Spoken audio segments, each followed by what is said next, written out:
Hello there, welcome into this latest edition of the SAU Softball Coaches Show. I'm Daniel Gagos, joined alongside head softball coach Jason Anderson. And Coach, we didn't get a Coaches Show win last week. The weather's been kind of crazy here in Magnolia the last week and a half or so. Wreaked havoc on your schedule. You had a midweek schedule with Christian Brothers last week. That one was canceled because of rain here in Magnolia. And then also going to Northwestern, wound up pushing it back to Saturday, Sunday. Only able to get in the games on Saturday, but you got the 2 wins, though, out of those games. So, all in all, I think a positive weekend for you. Those 2 wins, again, in conference play. And there were some pretty impressive wins in kind of both ends of the spectrum. You go out and you win the first one 16-1.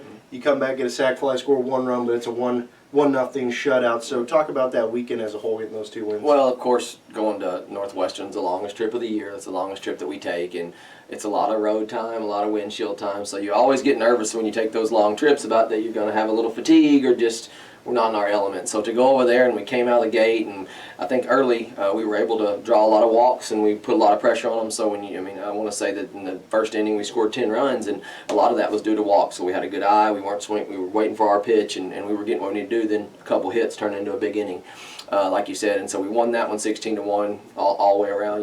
Good defense, good offense, everything. I think Beasley threw 1 bad pitch, or not a bad pitch, just left it, hung 1 pitch, and that's how they scored their 1 run to Jordan. So overall, great game 1. Then game 2, it was like, I don't know what happened to our bats, but we couldn't figure out a way to score runs. Maddie got the sac fly, like you said, and then Garner was dealing, which was very impressive. She had been sick all week. There was some talk even on Wednesday or Thursday. We didn't know if she was going to make the trip. She had flu-like symptoms, and she was on Tamiflu and things like that. And she comes out very fatigued and throws a 1-hit shutout and struck out 10. So we're definitely impressed with her outing. She gutted it out and got us the win.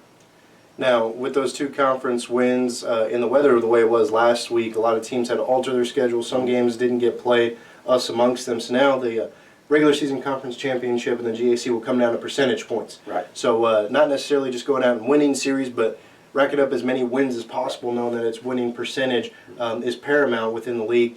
As it sits now, your team is currently in 3rd place, but you're right there at the top, about a game and a half back in both the win and loss column, even though it doesn't matter so much now as again, it's percentage points. But as we keep going all longer into the year, we're about the midway point of the season. The conference series just increase in importance, and starting first and foremost this upcoming weekend, going to Washita, kind of preview that 4-game set. Well, like I said, we got to go there, and we able to beat them 2 out of 3 last year in another weather-shortened series. Like it's kind of been the story for some of the series in the GAC, but we were able to take 2 or 3 last year. But like I've said before, and I'll say it many times, in a 4-game series in our conference, you're going to have to bring it every game, every inning. 1 inning can change the fate of it. So like you said, we want to stay in the win column as much as possible, stay out of the loss column as much as possible, and keep the winning percentage up. But the good thing about the top 3 or 4 is we still get to play them. So we kind of control our own destiny. We're not hoping that they go over here and lose here, or we need an upset here, or whatever.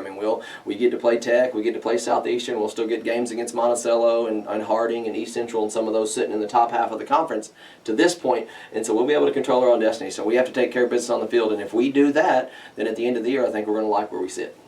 Okay, again, Jason Anderson and his Lady Mill Rider softball team heading on the road to Washita. Short trip relative to going to Alva, so that'll be a welcome sight there. Only an hour and a half away in Arkadelphia. It's scheduled to be played this weekend on Friday, Saturday, but again, of course, weather could change out a little bit. So be sure to check millriderathletics.com for all your up-to-date schedule information, all your pre- and post-game coverage of that 4-game series. Coach, we appreciate it and best of luck. Thank you.